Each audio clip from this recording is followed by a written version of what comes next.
విశ్వవస్తు నామ సంవత్సరం శుభాకాంక్షలు.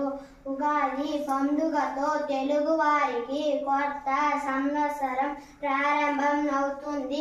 ఇది చైత్ర శుద్ధ పాడ్యమి రోజు వస్తుంది. ఉగాది పండుగ రోజున ప్రజలు పొద్దుటే లేచి తలంటు స్నానాలు చేసి కొత్త బట్టలు వేసుకుంటారు.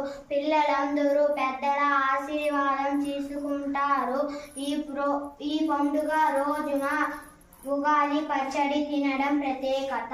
ఈ ఉగాది పచ్చడిలో చేదు, ఉప్పు, పులుపు, తీపి, వగరు, కారము అనే షడ్రుచులు ఉంటాయి.